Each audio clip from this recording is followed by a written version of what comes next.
이 자리에는요, 이제 하나님을 믿기 시작한 지 얼마 안 되신 분들도 있고요. 또 어떤 분들은 신앙생활 시작하신 지 1년, 5년, 10년, 20년, 30년, 40년 되신 분들도 있습니다. 그래서 이렇게 신앙생활 오래 하신 분들을 보면 그 신앙생활 해오시면서 산전수전, 공중전 다 겪어보셨죠. 근데 여러분, 신앙생활의 연수나 어떤 인생의 경험이나 아니면 어떤 믿음의 정도에 상관이 없이 우리 모두가 다 힘들고 또 힘들어하는 것이 한 가지가 있습니다. 뭘까요, 여러분? 인생에 닥쳐오는 고난입니다. 고난이요. 이 자리에 고난이 쉬우신 분 계십니까? 고난이 어떠세요? 물어보면 그거 누워서 떡 먹기죠. 식은 죽 먹기입니다. 이런 분 계십니까? 한 분도 계시지 않을 거예요. 고난은 이 자리에 어떤 분들은 누군가가 바라볼 때 저분은 참 믿음이 좋아 라고 그런 말을 듣는 분들에게도 고난은 쉽지 않습니다. 고난은 어렵습니다.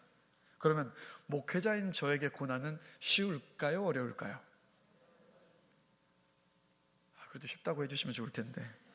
네, 그러나 저에게도 쉽지 않습니다. 어렵습니다. 고난은 모두에게 어려운 문제예요. 그래서 우리가 고난을 맞닥뜨리면 이런 질문을 던질 때가 있죠. 하나님은 왜 이런 일을 나에게 생기게 하셔서 나를 이렇게 고생시켰을까? 아니면 이 일만 일어나지 않았더라면 정말 좋았을 텐데 왜 그러시는 거지? 혹은 하나님은 나하고 함께하고 계신다고 하시면서도 왜 나를 이런 상황 속에 계속 그냥 두시는 거지 하면서 후회하기도 하고 때로는 자책하기도 합니다. 아니면 하나님께 아쉬운 마음을 쏟아내기도 합니다. 어떤 경우에는 막 하나님을 향한 원망하는 마음들을 막 쏟아내기도 해요.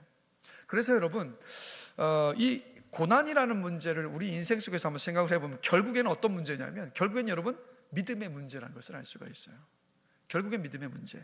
자, 그러면 고난이라는 것이 우리에게 있어서 믿음의 문제인데, 그럼 여러분께 질문을 드리고 싶습니다. 믿음이 뭔가요? 누군가가 여러분의 믿음이 뭡니까? 라고 질문을 여러분이 받으신다면 뭐라고 답변하시겠습니까? 믿음을 무엇이라고 정의하시겠습니까?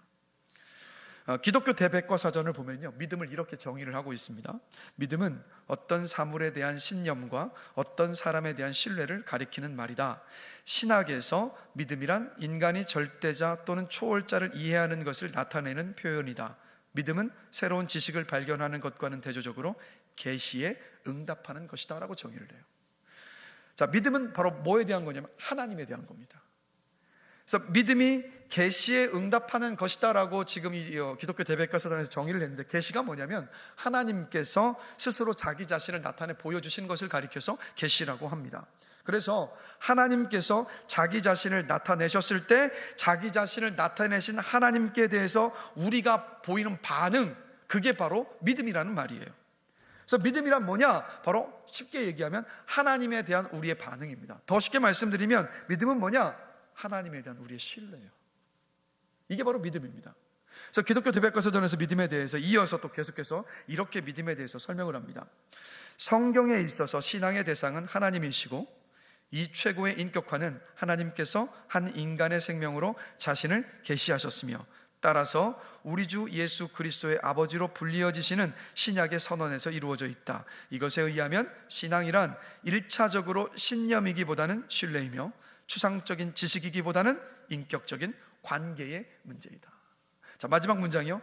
신앙이란 1차적으로 신념이기보다는 신뢰이며 추상적인 지식이기보다는 인격적인 관계의 문제이다. 이게 믿음입니다.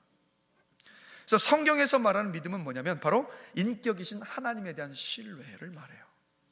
인격에 대한 신뢰는 우리에게 자기 자신을 나타내 보시죠. 하나님께서 우리에게 살아계심을 보여주시는 방법은 너무나도 다양하지 않습니까? 그렇게 보여주셨을 때 우리가 그 하나님에 대해서 나타내 보여주는 그 신앙적인 반응이 바로 여러분 믿음입니다. 그래서 여러분 생각해보면 우리가 기계를 믿는다는 말은 사용하지 않아요.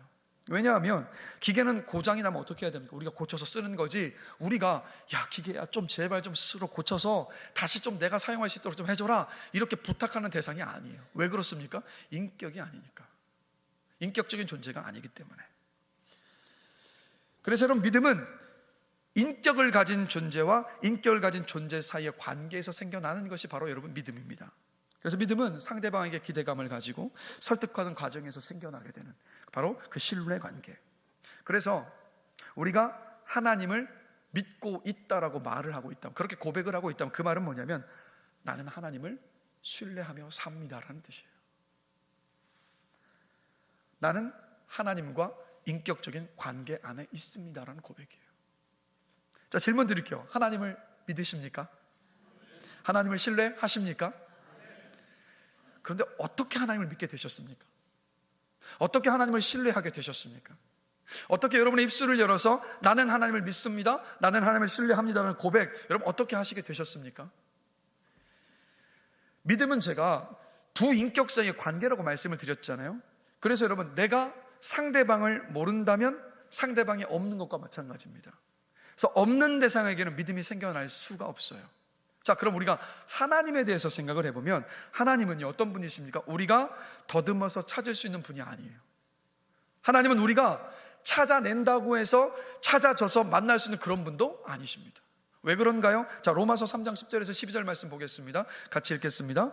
기록된 바 의인은 없나니 하나도 없으며 깨닫는 자도 없고 하나님을 찾는 자도 없고 다 치우쳐 함께 무익하게 되고 선을 행하는 자는 없나니 하나도 없도다.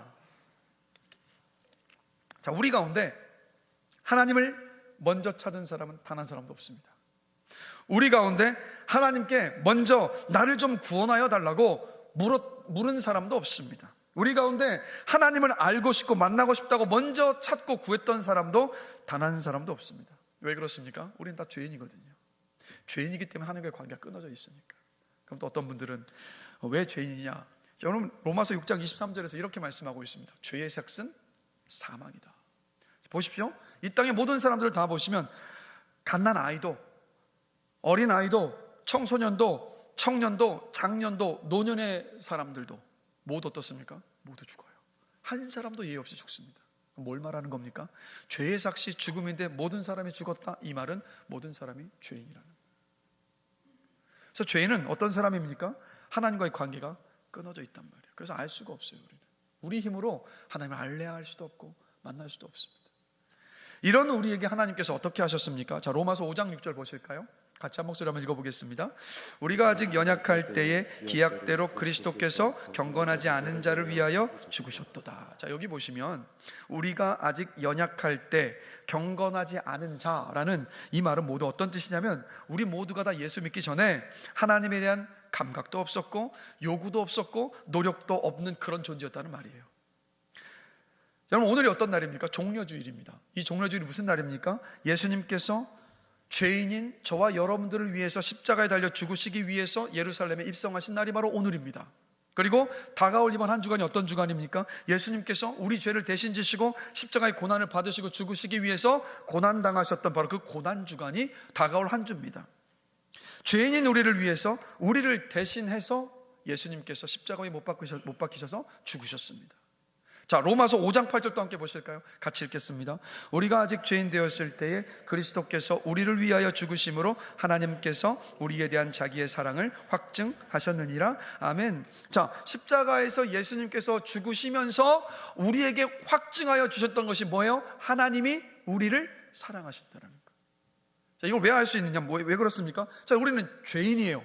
우리가 죄인이었을 그때에 우리를 위해서 생명을 다 내어주신 분이 누구십니까? 하나님의 하나뿐인 아들 독생자 예수 그리스도. 의인을 위해서 만약에 죽었다면 좀 다른 문제겠지만, 죄인을 위하여서, 아니 의인을 위해서 목숨을 내놔도 그 사랑이 얼마나 큰 사랑입니까? 그런데 여러분, 죄인을 위해서 그 목숨을 다 내어주셨다, 이보다 큰 사랑은 없습니다. 이것보다 큰 사랑은 없어요. 저는 여러분들이, 우리 모두가 다 인생을 살면서요, 세상의 어떤 다른 것에 사랑을 갈구할 것이 아니라 가장 먼저 십자가를 묵상하는 가운데서 주님이 나를 얼마나 사랑하시는가, 그 사랑 안에 살게 되시길 주님의 이름으로 간절히 기도합니다. 그래서 여러분, 지금 함께 잠깐 살펴봤었던 로마서 5장 6절과 5장 8절의 이 두 말씀을 통해서 생각을 해보면, 구원의 시작을 누가 하셨습니까? 하나님이 하셨어요. 우리가 한 것은 하나도 없고 하나님 홀로 구원에 필요한 모든 일들을 다 하셨습니다. 자, 요한복음 1장 12절과 13절을 보면 하나님께서 홀로 하신 구원에 대하여서 또 예수님께서 이렇게 말씀을 하십니다. 같이 한 목소리 읽어보겠습니다. 영접하는 자 곧 그 이름을 믿는 자들에게는 하나님의 자녀가 되는 권세를 주셨으니 이는 혈통으로나 육정으로나 사람의 뜻으로 나지 아니하고 오직 하나님께로부터 난 자들이니라. 아멘. 이게 무슨 말입니까? 하나님이 구원을 일방적으로 시작하시고 모든 것이 하나님의 손에 있었고 그래서 우리가 구원의 은혜를 받아 누리고 있노라고 예수님께서 말씀하고 계시는 거예요. 여러분, 하나님이 우리에게 찾아오셔서 자신을 먼저 보여주셨습니다. 성령님을 통해서 우리의 마음을 변화시키시고 예수 그리스도의 십자가 부활을 믿게 하셨습니다. 죄인인 우리를 그래서 어떻게 하셨습니까? 다른 것 아무것도 보지 않으시고 착하게 살았는지 선한 일을 했는지 뭐 이웃을 도왔는지 이런 걸 보시는 게 아니라 오직 예수의 십자가 부활을 믿는 믿음만을 보시고 우리를 어떻게 삼아주신 거예요? 죄인이 아니라 이제 너는 나에게 더 이상 죄인이 아니다. 너는 의인이고 내 자녀다라고 하나님께서 우리를 그렇게 받아주셨어요. 그리고 하나님과 화목하게 하셨습니다. 구원은 전적으로 하나님의 일방적인 은혜와 역사에 의해 여러분 이루어졌습니다. 아멘이십니까? 구원 하나님의 전적인 은혜의 역사예요. 자, 그래서 여러분, 하나님을 신뢰하는 믿음은 하나님과의 관계에서 얻어지는 거잖아요. 그래서 여러분, 이런 믿음이 시작이 되려면 하나님께서 구원을 베푸셔야만 했어요. 그래서 여러분, 우리가 구원받았기 때문에 하나님을 알게 되었습니다. 구원받았기 때문에 오늘도 이 예배의 자리에서 찬양하면서 그 찬양 속에서 우리가 하나님을 느끼고 하나님을 만났습니다. 하나님을 신뢰하는 믿음을 갖게 되었습니다. 자, 그렇다면 여러분, 하나님의 심정을 좀 아시겠어요? 하나님의 마음이 어떤 마음인지 아시겠어요? 하나님, 우리를 향한, 여러분을 향한 하나님의 마음은 뭐냐면 우리가 세상의 다른 것들이 아니라 하나님을 신뢰하는 믿음으로 살아가기를 그토록 원하신다는 거예요. 그러니까 우리에게 항상 말씀하신, 야 얘야, 네가 진짜 네 인생 속에서 붙잡고 있는 게 참 많은데 너 그거 있잖아, 그냥 한번 훅 불면 사라질 것들인데 나는 네가 그거 붙잡고 살다가 좌절하고 낭망에 넘어지지 않았으면 좋겠다. 네가 붙잡아야 되는 건 너를 사랑해서 너를 구원하시고 자녀 삼은, 내 아들로 딸로 삼은 나야. 나를 신뢰하는 믿음으로 살아야 해라고. 여러분, 이게 주님의 마음이에요. 오늘도 하나님의 마음은 변함없습니다. 바로 그 인격적인 관계로 부르시기 위해서, 우리가 하나님을 신뢰하는 그 관계 속에서 살아가도록 하시기 위해서 우리를 구원하신 거예요. 모든 것들을 다 준비하시고 끌어가시면서까지도. 그게 여러분 하나님의 마음이에요. 그런데 여러분, 우리가 이렇게 구원받았고 하나님과의 관계의 문이 활짝 열렸어요. 하나님을 신뢰하는 믿음으로 살 수 있는 어떤 그런 하나님의 자녀와 백성들이 되었습니다. 자, 그런데 사람은요, 우리는요, 자기 힘과 능력으로 사는 것에 너무 익숙해요. 뭐 익숙한 정도가 아니라 그걸 좋아하고요, 드러내고 싶어 하는 게 사람입니다. 그래서 여러분 이런 말 하지 않습니까? 잘 되면 누구 탓이요? 내 탓. 안 되면 누구 탓입니까? 남의 탓이 아니라 하나님 탓하잖아요. 이걸 보면 알 수 있어요.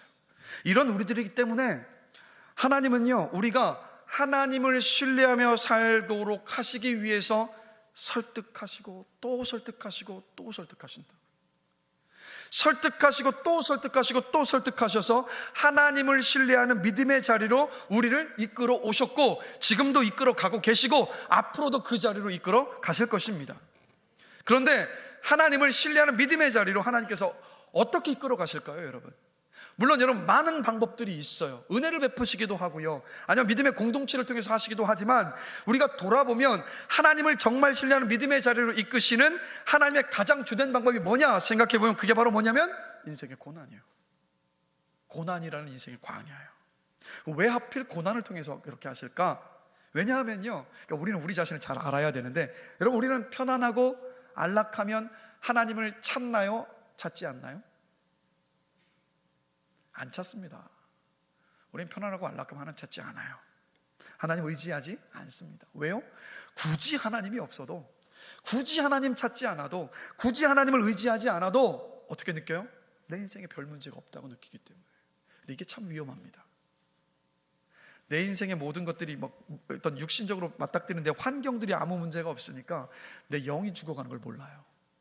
근데 영혼이 죽어가는 그 문제가 차곡차곡 쌓이다가 어느 순간 회복하기 힘든 자리까지 갈 때가 너무도 많습니다. 여러분, 편안하십니까? 안락하십니까? 풍요하십니까? 아니, 안 그러세요? 다시요. 자, 평안하십니까? 여러분 정말 하나님께서 주신 은혜 안에서 안락하게 살아가고 계십니까? 이럴 때 그 은혜를 기억하시고 더 하나님께 가까이 오셔야 되는 거예요. 죄송한데 고난이 닥쳐와서 그때에서 하나님 붙잡으려면 참 힘듭니다. 아파요. 그런 아픔이 오기 전에 평안할 때, 그때 하나님께 더 가까이 오셔서 하나님과 교제의 기쁨을 마음껏 누리시는 여러분 되시기를 주님의 이름으로 축원합니다. 여러분, 이 함께 살펴보고 있는 에스더서의 모르드게와 에스더도 우리와 비슷했어요. 여러분, 에스더와 모르드게는 포로로 끌려간 이스라엘 백성들의 후손입니다. 예루살렘으로 귀환할 수 있었어요. 그런데 가지 않았습니다. 그 이유는 뭐냐면 포로였지만 페르시아에서의 삶이 안락했거든요. 왜냐하면 포로로 끌려간 사람들 대부분 누구냐면 유대의, 남유다의 왕족 혹은 귀족의 자녀들이었습니다. 그래서 페르시아의 어떤 고위 관직들로 세워서 일하도록 했기 때문에 대다수의 포로들은요 평안한 삶을 살았습니다. 그러다 보니까 모르드게는 어땠습니까? 우리가 이미 살펴봤지만 자신이 하나님의 백성인 유다 민족이라는 걸 굳이 드러내지 않았어요. 드러낼 필요도 없었고 하나님을 신뢰하는 믿음으로 도움을 구할 필요조차 느끼지 못했기 때문에 자신이 하나님을 믿는 하나님의 백성이라는 걸 숨기며 살았던 겁니다. 그래서 아하수에로 왕이 새로운 왕후를 뽑고자 했을 때 모르드게와 에스더는요 왕후 선발 대회에 참석하는 것에 거리낌이 없었습니다. 여러분, 하나님 뭐라고 말씀하셨냐면 유대 민족들을 향하여서 이방인과 혼인하지 말라고 하셨거든요. 그런데도 모르드게와 에스더는 하나님의 율법을 어기는 것임을 알면서도 그 왕후 선발하는 것에 참석을 했던 거였습니다. 그래서 여러분, 우리가 이미 살펴봤지만 에스더 2장을 보면 왕후 후보자들을 관장하는 내시 회계가 그 1460명 정도 되는 수많은 그 후보자들 가운데 유독 에스더에게만 특별한 은혜를 베풀었어요. 다른 후보자들은 왕에게 잘 보여서 간택받기 위해서 막 여러 가지 요구하는 게 많았어요. 귀걸이도 달라고 했고 여러 가지 요청을 했겠죠. 그런데 에스더는 그 내시 회계가 주는 것 외에 다른 어떤 것도 요구하지 않았습니다. 상대적으로 뭔가 선발대회에서 뒤처지는 것 같아 보였습니다. 자, 그런데도 성경은 뭐라고 말합니까? 궁중에서 모든 사람에게 사랑을 입었더라. 그리고 더 놀라운 것은 1460대 1의 경쟁을 뚫고 에스더가 아하수에로 왕의 새 왕후가 되었습니다. 그래서 이 에스더서를 보면 에스더에게 일어났던, 궁중에서 일어났던 이 일들에 대해서 어떤 단어를 사용하고 있냐면 하나님의 한결같고 변함이 없는 사랑을 의미하는 헤세드라는 표현을 사용하고 있습니다. 이게 무엇을 말하는 거겠습니까? 에스더는 하나님을 향해서 온전한 믿음이 아니었을지라도 하나님은 에스더에게 은혜를 베푸셨다는 것을 성경이 말씀하고 있어요. 그런데 이렇게 하나님의 은혜로 왕후가 된 기쁨이 채 가시기도 전에 모르드게와 에스더와 그리고 유대민족에 큰 위기가 닥쳐옵니다. 왕이 하만을 자신의 다음가는 총리로 세웠고 모든 백성들이 하만에게 꿇어 엎드려 절하게 만들었습니다. 그런데 모르드게만은 하만에게 절하지 않았어요. 절하지 않은 이유를 옆에 사람들이 죽을까봐 혹시나 안타까운 마음에 물으니까 이상하게도 모르드게가 자신이 유다인이라는 것을 밝힙니다. 그 이전에는 밝히지 않았던 모르드게가 왜 유독 이 상황 속에서 밝혔을까 생각을 해보면, 여러분, 이 에스더가 딸처럼 키웠던 에스더가 왕으로 선택이 되지 않으면 평생을 그 궁전의 궁녀로 살아야 됐단 말이에요. 그래서 성경을 보면 모르드게는 매일 왕궁을 찾아가서 에스더의 안부를 물었습니다. 얼마나 가슴 졸이겠습니까?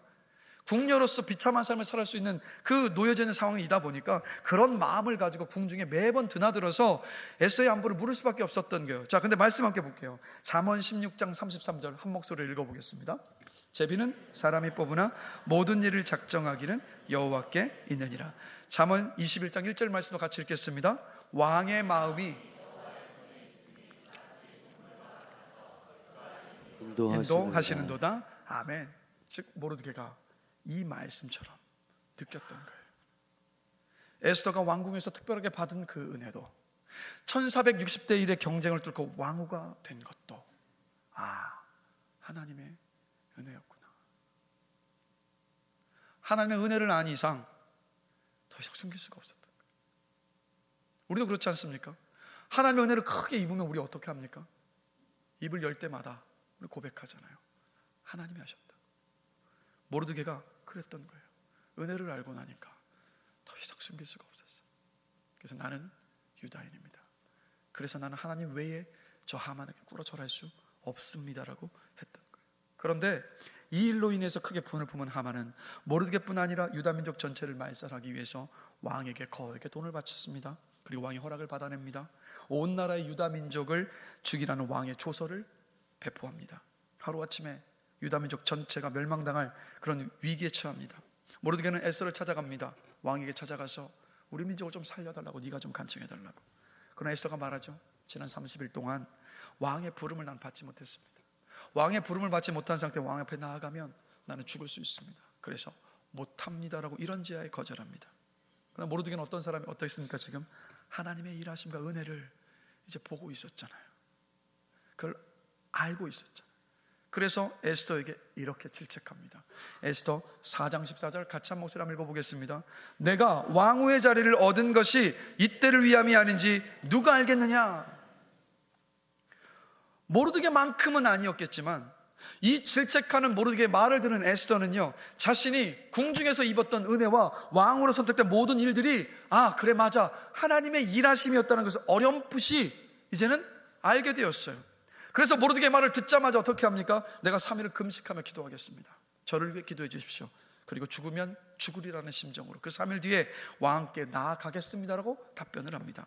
그럼 3일을 금식을 했습니다. 그럼 에스더가 3일을 금식했으니까 어떻겠습니까? 모습이 눈도 퀭했을 거고 피부도 버석했을 겁니다. 아마 화장도 잘 먹지 않았을 것 같아요. 왕에게 지금 더 아름답게 보여도 살까 말까인데 에스더는 그 모습으로 왕 앞에, 왕이 부르지도 않았는데 나아갑니다. 죽을 수 있었던 그 위기의 순간에 왕이요, 왕 앞에 부르지도 않은 다가온 에스더를 향해서 이렇게 행동을 합니다. 자, 에스더 5장 2절 함께 한번 읽어보겠습니다. 왕후 에스더가 뜰에 선 것을 본즉 매우 사랑스러움으로 손에 잡았던 금규를 그에게 내미니 에스더가 기꺼이 가서 금규 끝을 만진지라. 죽기는커녕 한 달 동안 왕이 찾지도 않았는데 한 달 만에 만난 에스더였는데 왕의 눈에 에스더가 어떻게 보였다고요? 그렇게 아름답게 보인 거예요. 누가 일하신 겁니까? 하나님의 왕의 마음을 움직이셨던 거였어요. 그래서 에스더는 왕을 자신이 준비한 잔치에 초청을 합니다. 그리고 잔치에 온 왕과 하만에게 다음날 또 잔치를 열 테니까 와달라고 부탁을 합니다. 그렇게 왕이 두 번째 잔치에 참석을 수락한 그날 밤, 하필 그날 밤에 왕이 잠이 오질 않아요. 그래서 어떻게 합니까? 내시를 시켜서 역대 일기를 읽게 했습니다. 그런데 그날 밤 하필 펼쳐서 읽었던 부분이 어떤 부분이었습니까? 모르드게가 왕의 목숨을 살려주고도 아무런 상도 받지 못했다는 그 부분을 듣습니다. 다음날 왕이 어떻게 하죠? 눈 뜨자마자, 아침이 되자마자 하만을 시켜서 모르드게를 온 백성들 앞에 존귀하게 높이 세웁니다. 하나님이 일하고 계셨던 거예요. 에스더도 이 소식을 들어서 알았습니다. 에스더는 자신에게 지금까지 일어났던 일들과 그리고 모르드게에게 일어난 일들을 한번 생각해 보는 거예요. 어떤 결론을 냈겠습니까? 하나님이 일하셨고 지금도 일하고 계시는구나. 이걸 확신하게 된 거예요. 하나님이 지금 자신들을 위해서 일하고 계시다는 것을 알고 나니까 이젠 하나님을 신뢰하는 그 믿음을 가지고 자신이 준비한 잔치 자리에 오는 왕 앞에 에스더가 담대하게 이렇게 오늘 함께 읽은 본문에서 말하는 거예요. 다시 한번 한 목소리로 읽어보겠습니다. 왕이여, 내가 만일 왕의 목전에서 은혜를 입었으며 왕이 좋게 여기시면 내 소청대로 내 생명을 내게 주시고 내 요구대로 내 민족을 내게 주소서. 나와 내 민족이 팔려서 죽임과 도륙함과 진멸함을 당하게 되었나이다. 만일 우리가 노비로 팔렸더라면 내가 잠잠하였으리이다. 그래도 대적이 왕의 손해를 보충하지 못하였으리이다. 이렇게 이야기해요. 어떻게 한 겁니까? 에스더가 드디어 자신이 하나님의 백성인 유다 민족임을 드러냈습니다. 이게 어떤 일이었겠습니까? 단지 백성을 살려달라고 구했던 것이 아니라 자신에게 은혜를 베푸시고 또다시 손을 내밀어서 다가오셨던 신실하신 하나님에 대한 인격적인 반응이었어요. 인격적인 반응. 그러면 누가 에스더를 이 믿음의 자리로 이끄셨습니까? 하나님입니다. 하나님은 민족적인 위기라는 그 고난을 통해서 에스더를 어떻게 하신 거예요? 하나님을 신뢰하는 믿음의 자리로 이끄셨던 거였습니다.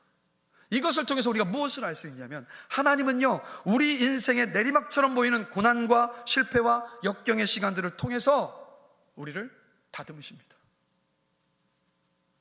구약 성경을 보면 엘리야 선지자, 여러분 잘 아시죠? 엘리야 선지자가 있는데, 엘리야 선지자가 그 당시 북이스라엘의 독재자였고 하나님이 아닌 우상을 섬기게 만들었던 왕 아합 왕에게 도전장을 내밀면서 갑작스럽게 그 역사의 전면에 이렇게 등장을 합니다. 자, 열왕기상 17장 1절 우리 한 목소리 한번 읽어보겠습니다. 길르앗에 우거하는 자 중에 디셉 사람 엘리야가 아합에게 말하되 내가 섬기는 이스라엘의 하나님 여호와께서 살아계심을 두고 맹세하노니 내 말이 없으면 수년 동안 비도 이슬도 있지 아니하리라 하니라. 여러분 얼마나 멋지게 등장했습니까? 그렇죠?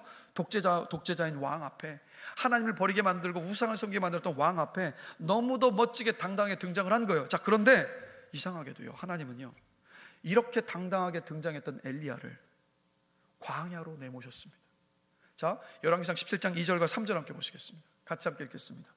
여호와의 말씀이 엘리야에게 임하여 이르시되 너는 여기서 떠나 동쪽으로 가서 요단 앞 그릿 시냇가에 숨고 그 시냇물을 마시라. 내가 까마귀들에게 명령하여 거기서 너를 먹이게 하시리라. 멋지게 아방 앞에, 백성들 앞에 선포한 엘리야입니다. 그런데 선포가 갑자기 사라졌어요. 사람들에게 엘리야는 한순간에 허풍쟁이가 돼버렸습니다. 심지어는 까마귀가 가져다주는 먹이로 연명하게 됐어요.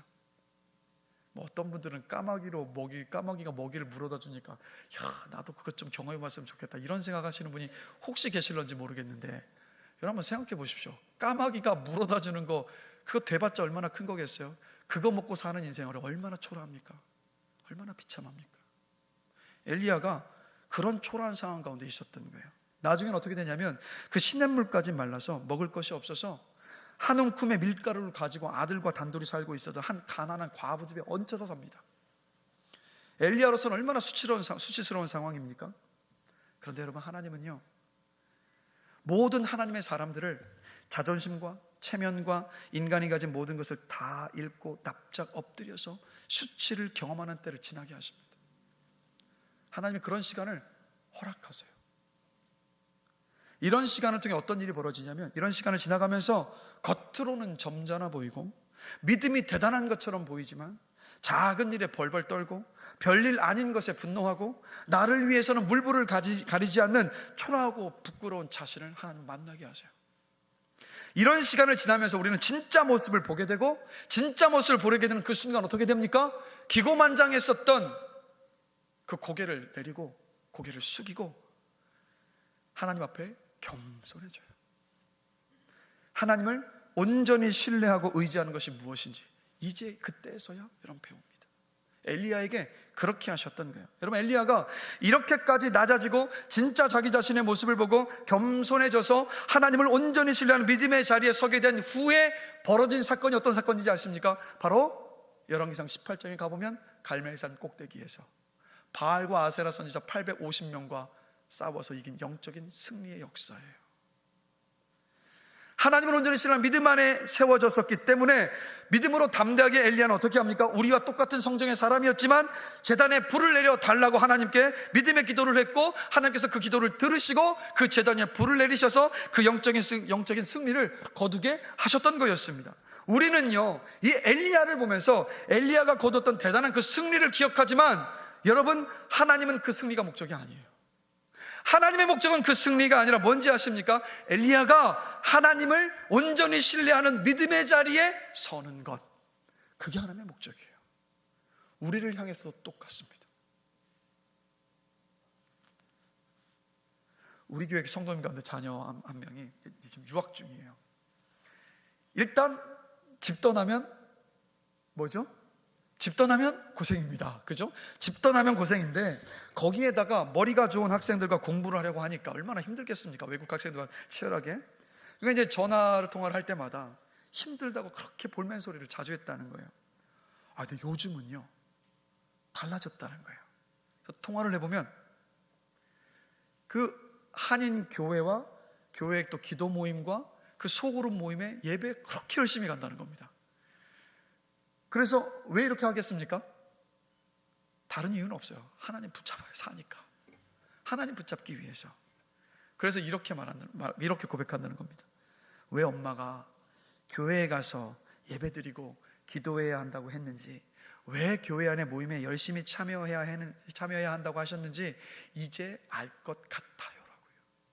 이런 과정들이 다 뭡니까?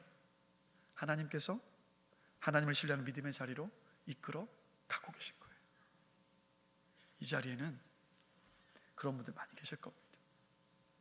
하나님은요, 여러분 늘 기억하십시오. 하나님은 고난의 시간, 광야의 시간, 우리 인생에서 내려가는 시간을 통해서 모르드게와 에스더에게 그러셨던 것처럼, 엘리야에게 그러셨던 것처럼 우리를요, 하나님을 신뢰하는 믿음의 자리로 이끌어 가십니다.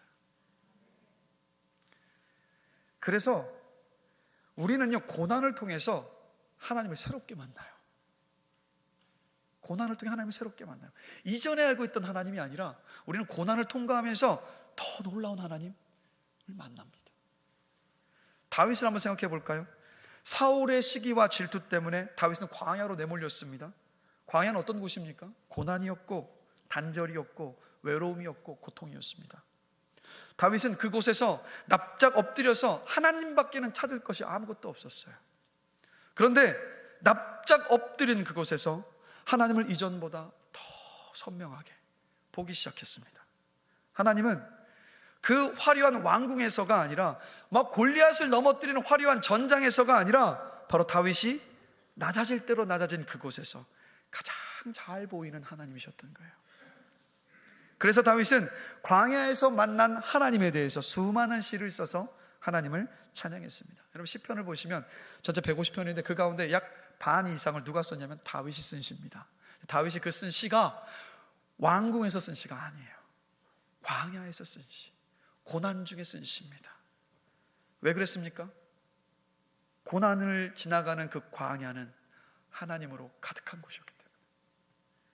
하나님은 그 광야를 지나가면서 골리앗을 넘어뜨리는 영광스러운 때만 하나님이 나와 함께 하시는 분이 아니라 도리어 내가 낮고 초라해지고 너무도 외롭고 고통스러운 그 자리에 그 어느 때보다도 가까이 오셔서 함께 하시는 하나님이시라는 것을 다윗은 깊이 깨달았던 겁니다. 그 하나님을 만났던 거예요. 그래서 광야를 지나가면서 다윗은 하나님을 새롭게 만났습니다. 그래서 하나님을 노래할 수밖에 없었어요. 그 광야에서. 여러분들 그 주변에 혹시 이런 분들이 안 계셔야 하는데 이런 분들이 계실 수 있어요. 평소에는 연락도 잘 안 해요.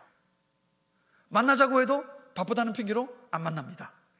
안부도 묻지를 않아요. 그런데 무슨 일이 생기면 연락해요. 날 좀 도와달라고. 이런 분들이 있으십니까? 없으십니까? 없으시면 할렐루야입니다. 그런데 여러분, 이런 사람들과의 관계를 인격적인 관계로 부를 수 있습니까? 그럴 수가 없어요. 이런 사람과의 관계를 가리켜서 신뢰하는 관계라고 할 수 있습니까? 없습니다. 제가 왜 이 말씀을 드리냐면, 혹시 우리가 하나님과 이런 관계는 아니던가요? 하나님을 나와 교제하시고 나를 알고 싶어 하시고 하나님을 보여주길 원하시고 하나님을 신뢰하는 믿음으로 살아가길 원하시는 인격적인 존재로서 대하는 게 아니라, 평소엔 찾지 않고 있다가 문제가 생기고 어려운 일이 생기면 그때마다 내가 힘들고 어려울 때 내가 끌어서 쓸 수 있는 힘, 어떤 능력, 비인격적인 어떤 그런 힘으로 우리 그렇게 하나님을 대하며 살 때가 혹시 많지는 않습니까?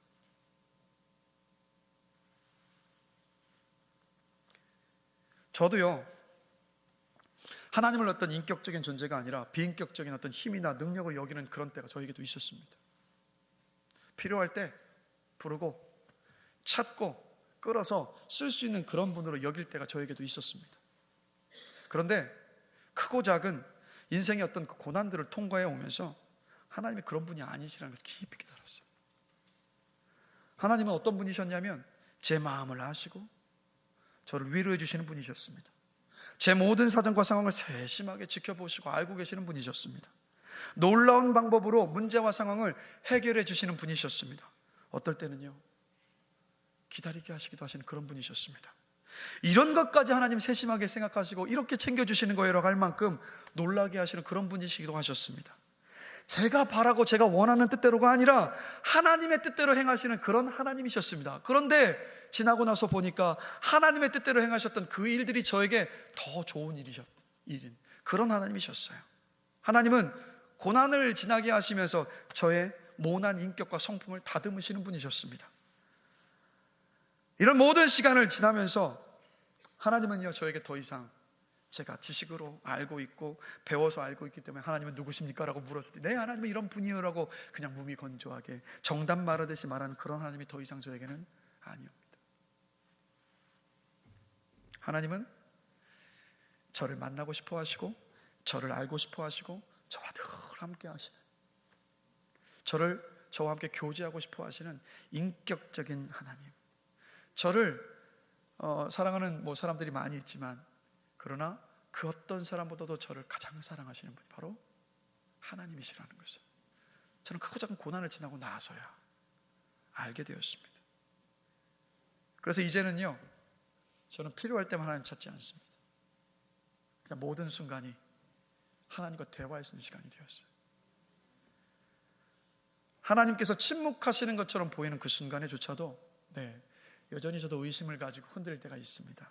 그러나 그래도 다시 제자리로 돌아와서 하나님을 신뢰하며 기다릴 수 있게 되었습니다. 왜요? 이제 하나님을 신뢰하니까. 그분이 어떤 분이신지 알기 때문에. 그래서 더 이상 하나님은 저에게 비인격적인 어떤 힘도 능력도 아니십니다. 하나님은 제가 신뢰하고 믿고 교제하고 순종해야 할 분, 사랑한다라고 주님만이 내 유일한 소망이시라고 고백할 수 있는 그런 하나님이십니다. 크고 작은 고난을 지나가면서야 비로소 하나님을 새롭게 만날 수 있었습니다. 아마 이 자리에 이게 비단 저의 고백이겠습니까? 이 자리는 저와 똑같은 시간들을 지나오시면서 하나님을 새롭게 만나시고 하나님과 정말 이전과는 다른 관계 속에 계신 분들이 이 자리에 많이 계십니다. 혹시 이 자리에 지금 내려가는 길목에 서 계신 분이 계십니까? 고독하고 외롭고 힘겨운 광야길을 걷고 계십니까? 누구도 도와줄 수 없을 것만 같은 그 고난과 고통의 때를 지나가고 계십니까? 여러분, 믿음으로 붙잡으십시오. 지금이 하나님을 새롭게 만날 때입니다. 하나님을 비인격적인 존재로서가 아니라 인격적인 존재로 만날 때입니다. 하나님이 여러분을 기다리고 계신다고요. 이렇게요, 나하고 좀 대화하자. 나하고 좀 대화하자. 내가 너를 얼마나 사랑하는지, 내가 너를 얼마나 세심하게 너의 인생의 걸음걸음들, 너의 생각과 마음까지도 다 헤아리고 지켜보고 있는지 내가 그걸 너에게 좀 알려주고 싶다. 나 정말 너하고 정말 깊고 친밀한 그 교제를 내가 나누고 싶고, 네 마음 안에는 울분과 외로움과 고통과 아픔과 모든 문제들 내가 다 듣고 싶단다. 하나님 그렇게 지금 여러분을 부르고 계시는 거예요. 그래서 여러분 기억하십시오. 고난은, 인생의 광야는 하나님과 인격적인 관계를 만들어가는 통로입니다. 모르드게와 에스더처럼 고난의 때에 여러분 함께 말씀을 하던 이 말씀을 붙드시고 정말 하나님을 새롭게 만나시는 여러분들 되시기를 주님의 이름으로 간절히 기도합니다. 새롭게 만나셔서 하나님과 정말 깊은 인격적인 교제를 누리시기를 주님의 이름으로 축원합니다. 말씀을 마무리하겠습니다. 고난이라는 광야가 없는 인생이 있습니까? 없습니까? 있나요? 없나요? 여러분, 없습니다. 나만 겪는 고난 아닙니다. 그래도 납득이 안 되시면 그냥 오늘 종료주일이잖아요. 우리 예수님 생각해 보십시오. 예수님도 고난을 당하셨는데 내가 고난을 겪지 않을 이유가 있던가요? 예수님도 2000년 전 오늘 고난의 십자가를 지시기 위해서 예루살렘에 입성하셨습니다. 다시 말씀드릴게요. 고난 없는 인생은 없습니다. 단지 고난의 그 광야에서 서로 다른 두 길을 가는 사람이 있을 뿐입니다. 광야에서 텅 빈 광야밖에 보지 못하는 사람과 그곳에서 가장 소중하고 가장 가까이에 와 계신 하나님을 보는 사람이 있습니다. 광야에서 그 마음이 더 광야처럼 되는 사람이 있고, 광야에서 하나님을 새롭게 만나서 그 마음이 새롭게 되는 사람이 있습니다. 차이가 무엇일까요, 여러분? 믿음의 눈을 떠서요, 하나님을 보느냐 보지 못하느냐의 차이입니다. 그래서 저는요, 고난의 때, 광야 때를 지날 때 성령님께서 여러분의 믿음의 눈을 활짝 열어주시기를 간절히 기도합니다. 고난만, 문제만, 현실만, 상황만, 광야만 보는 것이 아니라 그 속에서 일하고 계시는, 함께하고 계시는 하나님을 볼 수 있게 되기를 저는 간절히 기도합니다. 그래서 우리 모두가 다 그 크고 작은 고난을 통과하면서 하나님을 새롭게 만나고, 하나님 비인격적인 힘과 능력으로 대하는 게 아니라 정말 인격적인 분으로 대하고 그분에게 이야기하고 그분의 음성을 듣고 그분과 함께 손을 맞잡고 걸어가는 그런 복된 은혜를 누리시는 여러분들 되시기를 주님의 이름으로 간절히 축원합니다.